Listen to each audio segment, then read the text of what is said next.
आनंदी मालिकेमध्ये आपल्याला असं पाहायला मिळणार आहे की या विद्याधरची आनंदीने चांगली जिरवली आहे। आनंदी आता विद्याधरला ठणकावूनच सांगत असते की मालक साहेब आणि मुलांना मी एकत्र करूनच शांत बसणार आहे आणि इथून पुढे घरामध्ये भांडण होईल असं जर वागलास तर गाठ माझ्याशी आहे। आता इथे विद्याधर पहिल्यांदाच आनंदीला घाबरलेला आहे। आनंदी मालिकेचे रिव्ह्यू नियमित ऐकण्यासाठी चॅनलला सबस्क्राइब करून ठेवा। आता इथे आजच्या भागामध्ये पृथ्वी समिताच्या फोटो समोर येऊन उभारलेला असतो आणि त्याला तिच्याकडे पाहून खूपच वाईट वाटत असतं आणि त्याला युगंधरचं बोलणं आठवत असतं, ज्यामध्ये युगंधर त्याला म्हणालेला असतो की मी आजचं वटपौर्णिमेचं व्रत आणि पूजा आनंदीसाठी केली आहे आणि तू जरी या घरचा मुलगा असशील तरी तुझ्यात आणि माझ्यात कोणतंही नातं उरलेलं नाही, त्यामुळे तू मला इथून पुढे जाब विचारायचा नाहीस। आता हे सगळं पृथ्वीला आठवत असतं तेवढ्यातच आरती आलेली असते आणि आरतीने पृथ्वीसाठी कैरी आणलेली असते। आता पृथ्वी त्या कैरीकडे पाहूनच म्हणत असतो, आता इथे पृथ्वी एवढा रागात असतो की तो आरतीला सुद्धा ओरडतो। आता आरतीला म्हणत असतो काय आहे बरं तुझं इथे काय काम आहे? त्यावेळेला आरती म्हणते थँक्यू, आणि तू आनंदीसाठी एवढं सगळं केलंस म्हणून मी तुझ्यासाठी ही कैरी आणली आहे। आता इथे पृथ्वी शांतच उभारलेला असतो कारण तो रागात असतो। आता इथे आरती म्हणत असते नाही नाही खरंच मी तुला थँक्यू म्हणत आहे आणि तुझ्याचमुळे तू 10 मेडिकल फिरून आनंदीसाठी औषध आणलीस म्हणून तुझ्याचमुळे आनंदी सुखरूप आहे आणि आनंदीचा जीव वाचला आहे म्हणून मी तुझ्यासाठी ही कैरी आणली आहे। आता त्यावेळेला पृथ्वी चिडून म्हणतो तुझ्या ना डोक्यातच फॉल्ट आहे असं म्हणून तो तिथून जात असतो। तेवढ्यातच आरती म्हणत असते आता काय केलंय बरं मी तुला आणि एवढा का चिडतोयस माझ्यावर? आता इथे पृथ्वी म्हणत असतो काय गरज आहे बरं ही कैरी घेऊन यायची? तर आता पृथ्वी आरतीला म्हणत असतो या कैरीचं मी काय करू बरं? आता लोणचं घालू की मुरांबा घालू बरं? अगोदरच ते निंबाळकर जे काही मला बोलले त्याच्यामुळे माझं डोकं दुखायला लागले, डोकं अगदी हल्लंय माझं, आणि तुझं काय बरं हे सगळं?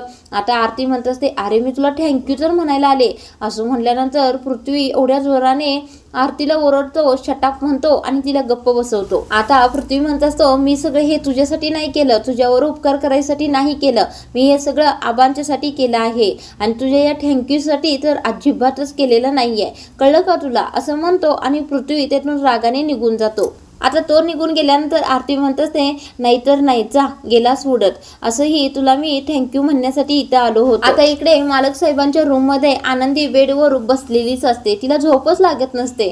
आता सुनीताताई स्वतःचा हांतरून तेथेच टाकत असतात आणि म्हणत असतात आनंदीताई तुम्ही बसलाय काय? झोपा बरं, डॉक्टरांनी काय सांगितलं आहे तुम्हाला विश्रांतीची अतिशय गरज आहे, निवांत झोपायचं, अजिबात दगदग करायची नाही, कसलाही विचार करायचा नाही, झोपा बरं पटकन तुम्ही। आता आनंदी सुनीताताईंना म्हणत असते अहो सुनीताताई माझं काही सुद्धा दुखत नाही, मला काही सुद्धा त्रास होत नाही, तरी सुद्धा मला झोपच येत नाही। तुम्हाला सांगू का ही गादी ना मालक साहेबांच्या बेडवरची गादी खूपच मऊ आहे बघा, म्हणूनच मला झोप येत नाही। हे ऐकून सुनीताताईंना हसूच येतं। आता सुनीताताई हसूनच म्हणत असतात अहो आनंदीताई तुमचं काही वेगळंच असतंय बघा, या गादीसाठी माणसं काय काय करतात तुम्हाला माहीत नाही, झोपा बरं गपचिप।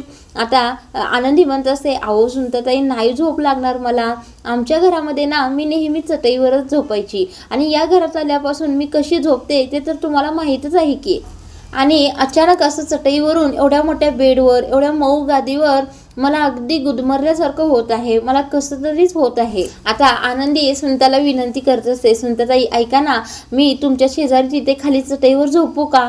हे ऐकल्यानंतर सुनीताताई थोडे चिडतात आणि म्हणतात आनंदीताई नाही अजिबात असं करायचं नाही आणि विचार सुद्धा मनात आणू नका खाली झोपण्याचा। आता आनंदी म्हणत असते अहो सुनीताताई असं काय करताय, मी तुमच्या तिथे शेजारीच झोपते ना। आता आनंदी अशी खाली झोपायला येत असते पाहून सुनीताताई म्हणत असतात अहो आनंदीताई असं काय वागताय तुम्ही? जर सकाळ उठून मालक साहेबांना समजलं की तुम्ही खाली फरशीवर झोपलाय तर माझा तर राजीनामाच हातात देतील बघा, तुम्हाला तर मालक साहेबांचा राग माहीतच आहे की, का उगाच माझ्या पोटावर पाय आणताय तुम्ही, झोपा ना बेडवर। आता सुनीताताई काय करतात आनंदीचं काही सुद्धा ऐकत नाही आणि म्हणतात आनंदीताई गपचूप बेडवरच झोपायचं हा, अजिबात काही कारण सांगायचं नाही। आता आनंदीच्या अंगावर पांघरून घालतच सुनीताताई म्हणतात झोपा बरं गुपचूप। आता आनंदी तिथेच पाठीमागे टेकते आणि डोळे झाकण्याचा प्रयत्न करत असते आणि सुनीता सुद्धा तिथेच खाली झोपते। आता इकडे गेस्ट रूम मध्ये युगंधरला शिर्केंचा फोन आलेला असतो आणि शिर्के म्हणत असतात मालक साहेब एक नवीन कापडांचं डिझाईन आलं आहे आणि तेच तुम्ही एकदा पाहिलं तर मला कामाला सुरुवात करायला बरं, मी ते तुम्हाला आयपॅडवर पाठवतो ते पटकन बघून घ्या। त्यावेळेला मालक साहेब म्हणत असतात, बरं शिर्के पाठवा, मी बघून घेतो, पण आयपॅडवर पाठवू नका, माझ्या मोबाईलवरच पाठवा. त्यावेळी शिर्के म्हणत असतात, अहो मालक साहेब असं काय करता, मोबाईलवर तुम्हाला नीट झूम करून पाहता येणार नाही, तुम्ही नेहमी आयपॅडवरच पाहता ना. त्यावेळेला युगंधर म्हणत असतो, माझा आयपॅड माझ्या रूममध्येच राहिला आहे आणि तिथे आनंदी झोपली आहे ना. त्यावेळेला शिर्के म्हणतात, काय मालक साहेब, आनंदी तुमच्या रूममध्ये झोपली आहे आणि तुम्ही कुठे आहात. त्यावेळेला युगंधर म्हणत असतो, मी इथे गेस्ट रूममध्ये थांबलो आहे. काय ते आनंदीची तब्येत अतिशय बिघडली आहे ना आणि तिला खूपच दुखापत झाली आहे, म्हणून तिला आराम मिळण्यासाठी मी रूममध्ये जागा दिली आहे आणि मी इथे थांबलो आहे, म्हणून तुम्ही मोबाईलवर पाठवा, मी पाहून घेतो. त्यावेळेला शिर्के म्हणत असतात, मालक साहेब तुम्ही आनंदीचा एवढा छान विचार करता हे ऐकून मला खूपच बरं वाटलं. आता इथे शिर्के म्हणतात, बरं मालक साहेब मी डिझाईन त्या मोबाईलवर पाठवतो, तुम्ही पाहून घ्या आणि मला सांगा. आता युगंधर म्हणतो, बरं ठीक आहे. आता शिर्के पटकन युगंधरला कापडाचे डिझाईन मोबाईलवर पाठवतो. आता शिर्के काय करतो, पटकन कापडाचे डिझाईन मोबाईलवर पाठवतात आणि युगंधर इकडे पाहत असतो, चांगला झूम करून करून पाहत असतो, पण आता युगंधरला नीट दिसतच नाही, कारण युगंधरला चष्मा हवा असतो. आता इकडे तिकडे पाहतो तर त्याचा चष्मा गेस्ट रूम मध्ये नसतोच, त्याच्या रूम मध्येच राहिलेला असतो. आता युगंधर स्वतःच्या मनातच म्हणत असतो, आता काय करू, रूम मध्ये चष्मा आहे आणि तिथे शोधण्यासाठी गेलो तर आनंदीला जाग येईल आणि तिला त्रास होईल, पण मला तर चष्मा हवा आहे, मी काय करू बरं, असा विचार करून युगंधर त्याच्या रूम मध्ये निघतो. आता इथे विद्याधर त्याच्या रूम मध्ये बसूनच चांगलीच दारू ढोसत असतो आणि त्याला शिल्पाचं बोलणं आठवत असतं. ज्यावेळेला विद्याधर शिल्पाला धमकी घालत असतो की दादाचं वागणं सगळं मी मिताली आणि पृथ्वीला जाऊन सांगणार आहे की त्याने वडाच्या फेऱ्या कुणासाठी मारल्या होत्या, आनंदीसाठी मारल्या होत्या, हे सत्य मी त्यांना सांगणारच आहे. त्यावेळेला शिल्पाने विद्याधरला धमकी घातलेली असते की जा सगळं सत्य सांग जा, तू ज्या वेळेला सांगशील त्यावेळेला तुझं सत्य मी सगळ्या घराला ओरडून सांगणार आहे, कुकरचा ब्लास्ट तूच केला होतास. हे आठवून विद्याधरला खूपच त्रास होत असतो आणि तो पुन्हा पुन्हा दारू पित असतो. आता इकडे विद्याधरचा चांगला जळफळाट झालेला असतो. तो म्हणत असतो, ही आनंदी जेव्हापासून घरात आली आहे तेव्हापासून सगळे माझ्या विरोधातच उभारले आहेत, अगदी शिल्पाताई सुद्धा माझ्या विरोधात बोलायला लागली आहे. आता इकडे विद्याधर काय करतो, ग्लास मधील दारू संपल्यानंतर बाटलीतील दारू ग्लास मध्ये ओतत असतो आणि ओतताना त्याच्या हाताकडे लक्ष जातं आणि त्याला कळतं की त्याच्या एका बोटामधील अंगठीच नाहीये. आता तो म्हणतो, माझी अंगठी कुठे गेली बरं, आणि त्याला पटकन आठवतं कुकरला ज्यावेळेला तो हाताने कणिक काढून लावत असतो त्यावेळेला त्याची अंगठी किचनमध्ये पडलेली असते. आता ते आठवल्यानंतर विद्याधर स्वतःला त्रास करून घेत असतो, म्हणत असतो, बोंबला आता माझी अंगठी किचनमध्येच पडली वाटतं आणि ती जर नोकरांना सापडली तर ती लगेच त्या युगंधरला नेऊन देणार. सगळे नोकर साले आनंदीचे चमचेच झाले आहेत, उपकाराचे चांगले पांग फेडायला लागले आहेत आणि नोकरांनी जर ही अंगठी युगंधरला नेऊन दिली तर एक सेकंद सुद्धा लागणार नाही त्याला की कुकरचा ब्लास्ट मीच केला होता हे समजायला. आधीच ती शिल्पाताई माझ्या नरड्यावर सुरी ठेवून बसली आहे, एवढी चिडली माझ्यावर आणि ती अंगठी सापडली तर माझं काही खरं नाही, असा विचार करून विद्याधर पटकन आता किचनमध्ये अंगठी शोधण्यासाठी धावतच जातो. आता इथे युगंधरच्या रूममध्ये पुन्हा आनंदीला जाग आलेली असते, तिला खूपच अस्वस्थ झालेलं असतं. आता ती काय करते, ओ सुनताताई सुनताताई झोपलात का, तुमची झोप लागली का, असं करून सुनताला हाका मारायला सुरू करते. आता इथे सुनताताई म्हणतात, काय झालंय आनंदीताई, झोपा बरं पटकन. त्यावेळेला आनंदी म्हणते, अहो सुनताताई असं काय करताय, मला खूपच अवघडल्यासारखं झालंय, मला तुमच्याजवळ झोपू देईल ना. त्यावेळेला आता सुनता म्हणत असते, अहो आनंदीताई झोपा पटकन, मालक साहेब येतील तुमचा आवाज ऐकून, तुम्ही पण झोपा आणि मला पण झोपू द्या. त्यावेळेला आनंदी म्हणत असते, अहो सुनताताई असं काय करताय, मला नाही झोप येत आहे. आता इकडे सुनीता मात्र तोंडाव घेऊन झोपलेली असते आणि आनंदीचा एकच ठेका असतो, सुनताताई सुनताताई ऐका ना प्लीज प्लीज प्लीज, मला तुमच्याजवळ झोपू देईल ना, मला झोप लागत नाहीये, असं तिथं एकसारखा ठेका सुरू असतो.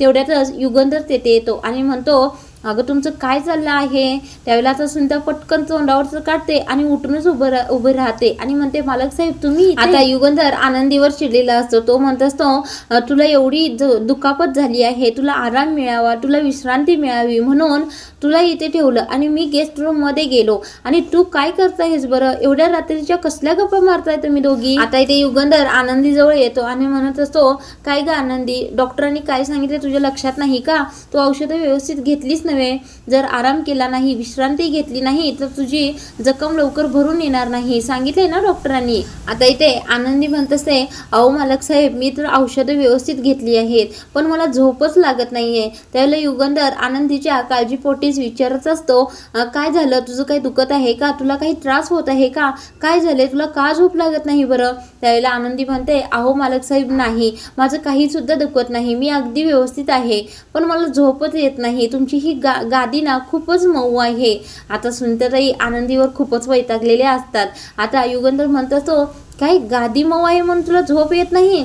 अगं तुला मऊ गादीची सवयच आहे ना, खाली गेस्ट रूम मध्ये सुद्धा अशीच मऊ गादी आहे. आता इथे युगंधर असं म्हटल्यानंतर आनंदी स्वतःच्या मनात विचार करत असते, मालक साहेबांना अजिबात कळता कामा नाही की मी गेस्ट रूम मध्ये नाही तर किचन मध्ये चटईवर झोपते. आता सुनीताताई तेवढ्यातच युगंधरला सांगत असतात, अहो मालक साहेब, त्याचं काय झालं की आनंदीताई आमच्याबरोबर किचनमध्येच झोपणार म्हणणार इतक्यातच आनंदी विषय बदलते आणि म्हणत असते, हो हो हो मालक साहेब, गेस्ट रूममधील सुद्धा गादी अशीच मऊ आहे, पण तरी सुद्धा मला झोप येत नाहीये, मला खूप अवघडल्यासारखं होतं या बेडवर, मला अजिबात झोप येत नाहीये. त्यावेळेला युगंधर म्हणतो, लहान मुलासारखं काय करतेस आनंदी, कशाला असं नाटक करते, झोप बरं शांतपणे. त्यावेळेला आता आनंदी म्हणते, नाही मालक साहेब, मला खूप अवघडल्यासारखं झालं आहे, मी देवाचं नाव घेऊन झोपण्याचा प्रयत्न सुद्धा केला, पण मला झोपच लागत नाहीये.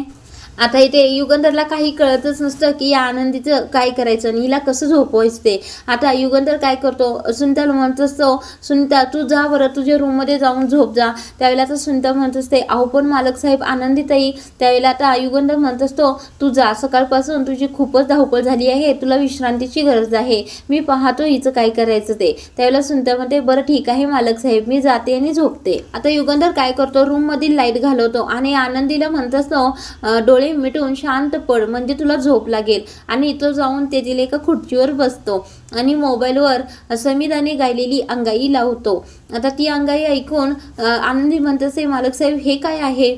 त्यावेळेला युगंधर म्हणत असतो, ही अंगाई आहे, माझ्या समीदाने गायली आहे. ज्यावेळेला मुलं झोपायची नाहीत, रडायची, त्यावेळेला समीदा हीच अंगाई गायची आणि ही अंगाई मी रेकॉर्ड करून ठेवली आहे. आणि मला ज्यावेळेला जास्त कंटाळा येतो, अस्वस्थ होतं, झोप येत नाही, त्यावेळेला मी समीदाची ही अंगाई ऐकतो, सगळा कंटाळा निघून जातो आणि निवांत झोप लागते. तू सुद्धा ऐक, तुला सुद्धा झोप लागेल. आता युगंधर निवांत खुर्चीवर मान टाकून ही अंगाई ऐकत असतो आणि इकडे आनंदी सुद्धा खाली पडते आणि झोपण्याचा प्रयत्न करते. आता इथे युगंधरने लावलेली अंगाई आनंदी आणि युगंधर दोघे सुद्धा ऐकत असतात. आता युगंधर त्या अंगाईमध्ये एवढा मग्न झालेला असतो की त्याला समीदाची आठवण यायला लागलेली असते आणि जणू काही समीदाच तिथे उभारून अंगाई म्हणत आहे असा त्याला भास होत असतो. अगदी तो समीदाच्या आठवणींमध्येच गुंग झालेला असतो. आता समीदाने सुद्धा अंगाई खूप सुरेल, भावनिक आणि शांत म्हटलेली आहे. ही अंगाई ऐकूनच आनंदीला इकडे झोप लागलेली असते. आता युगंधरला मात्र समीदा आसपासच आहे असा भास होत असतो. समीदाचा आवाज ऐकून आणि तिची अंगाई ऐकून युगंधरच्या डोळ्यातून पाणी यायला लागलेलं असतं. आता ही अंगाई झाल्यानंतर युगंधर स्वतःच्या डोळ्यातील पाणी पुसतो आणि पाहतो तर आनंदीची झोप लागलेली असते. आता इथे युगंधर स्वतःच्या मनातच म्हणत असतो, आता आनंदीला झोप लागली आहे, त्यामुळे मी सुद्धा आता जाऊन झोपतो, असं म्हणून तो रूम मधून निघून जात असतो. तेवढ्यातच त्याला आठवतं की त्याला चष्मा हवा आहे. आता तो काय करतो, माझा चष्मा तर मला हवा आहे ना, पण कुठे ठेवला असेल बरं, असं म्हणताच त्याला आठवतं की त्याने चष्मा उशीखाली ठेवला आहे. आता तो जातो चष्मा घेण्यासाठी आणि आनंदीकडे पाहतो आणि हळूच उशीखाली हात घालून आता युगंधर आनंदीच्या एकदम जवळ जाऊनच चष्मा शोधत असतो आणि शोधता शोधता काय होतं की त्याच्या गळ्यातील चेन आनंदीच्या कानातले जे असतात त्यामध्ये अडकते. आता युगंधर आनंदीच्या चेहऱ्याकडे पाहत असतो आणि त्याला काही वेगळीच फिलिंग येत असते. आता आनंदी मात्र निवांत झोपलेली असते. आता युगंधर काय करतो, आनंदीला जाग यायला नको म्हणून ज्या कानातल्यामध्ये चेन अडकलेली असते ती हळूच काढून घेतो आणि त्याला चष्मा सापडलेला असतो म्हणून तो हातामध्ये घेतो आणि पुन्हा एकदा आनंदीकडे पाहतो. आता इथे युगंधर चष्मा घेऊन पुन्हा गेस्ट रूम मध्ये येतो आणि तो चष्मा घालून आता पुन्हा काहीतरी काम करत बसणार इतक्यातच त्याला तहान लागते आणि तो इकडे तिकडे पाहतो तर पाणीच नसतं आणि त्याला आठवतं की त्याच्या रूममध्ये सुद्धा पाणी नाही आहे आणि युगंधर काय करतो, पाणी आणण्याचा विचार करत असतो. तो म्हणतो जर आनंदीला रात्रीची जाग आली आणि पाणी हवं असेल तर ती कुठे खाली येत बसणार, तिला सुद्धा पाणी देतो आणि मला सुद्धा घेतो असं म्हणून तो आता किचनमध्ये पाणी घेण्यासाठी येणार असतो. तेवढ्यातच इकडे विद्याधर त्याची अंगठी शोधण्यासाठी किचनमध्ये आलेला असतो आणि इकडे तिकडे सैरवैर करतच अंगठी शोधत असतो. आता अखेर इकडे विद्याधरला त्याची अंगठी सापडलेली असते. आता अंगठी हातामध्ये घेऊनच म्हणत असतो, अरे वा, अंगठी तर सापडली की, वाचलो एकदाचा मी. आता विद्याधर म्हणत असतो, आता कोणाच्या बापाला सुद्धा कळणार नाही की मी तो कुकर फोडला होता असं म्हणून तो तिथून जात असतो. तेवढ्यातच युगंधर खाली येत असतो. त्याचा पावलांचा आवाज विद्याधरला येतो. आता इथे युगंधरला पाहून विद्याधर तिथेच किचन कट्ट्याच्या पाठीमागे लपून बसतो. आता युगंधर येतो, फ्रीजमधील पाणी घेतो आणि स्वतः ग्लास मध्ये घेतो आणि पितो. इथे विद्याधर मात्र चांगलाच घाबरलेला असतो, कारण मी जर आता सापडलो तर हा मला मारल्याशिवाय राहणार नाही. आता इथे युगंधर काय करतो, आनंदीसाठी सुद्धा पाणी बाटलीमध्ये भरून घेतो आणि जात असतो. तेवढ्यातच त्याला किचनमध्ये कोणीतरी आहे असा संशय येतो. आता युगंधर असं म्हणत असतो. तेवढ्यातच विद्याधरच्या फोनची रिंग वाजते. विद्याधर पटकन ते रिंग बंद करतो आणि लय घाबरतो. आता युगंधरला ही रिंग ऐकल्यानंतर कोण आहे बरं इथे असं म्हणतो आणि किचन कट्ट्याच्या पाठीमागे पाहायला हळूहळू येत असतो. तेवढ्यातच विद्याधर बाजूला सरकतो आणि युगंधरच्या नजरेस येतच नाही. आता युगंधर विचार करत असतो, कोणाची बरं रिंग वाजली, इथे वाजली की हॉलमध्ये वाजली. नाही, इथे तर कोणीच नाही आहे. हॉलमध्ये कोणाचा तरी मोबाईल असेल आणि त्याची रिंग वाजली असेल असं म्हणून तो तेथून निघून जातो. आता इथे विद्याधर युगंधरच्या हातून पुन्हा एकदा वाचलेला आहे. तर आजचा भाग इथेच थांबवला आहे. उद्याच्या भागामध्ये आनंदी विद्याधरला चांगलीच धमकी देत असते. आता विद्याधर पुन्हा एकदा तिच्या रूममध्ये जाऊन म्हणजेच युगंधरच्या रूममध्ये जाऊन तिची छेड काढण्याचा प्रयत्न करत असतो. त्यावेळेला आता विद्याधर आनंदीला म्हणत असतो की तू काय बापलेकांची तुटलेली नाती जोडायला आली आहेस का? त्यावेळेला आनंदी म्हणत असते, हो, मी तर तुटलेली नाती जोडण्यासाठी जन्मलेली आनंदी आहे. आता विद्याधर पुन्हा आनंदीजवळ जाऊन म्हणत असतो, आणि जोपर्यंत मी आहे तोपर्यंत या घरातील राडा संपणारच नाही. त्यावेळेला आनंदी विद्याधरला जोराने पाठीमागे ढकलते आणि म्हणत असते, खबरदार, पुन्हा जर माझ्या मुलांच्याबद्दल आणि माझ्या घराबद्दल असं काही बोलला तर गाठ माझ्याशी आहे. आता आनंदी विद्याधरला चांगलीच ठणकावून सांगत असते की माझ्या मुलांच्या जवळ जाण्याचा प्रयत्न जरी केला आणि त्यात मालक साहेबांच्या आणि मुलांच्या मधील दुराव वाढवण्याचा प्रयत्न केला तर गाठ माझ्याशी आहे, हे ठणकावूनच सांगत असते. आता पुढील भागामध्ये नेमकी आनंदी मालक साहेब आणि त्यांच्या मुलांना एकत्र कशी आणणार आहे तेच आपण पाहणार आहोत.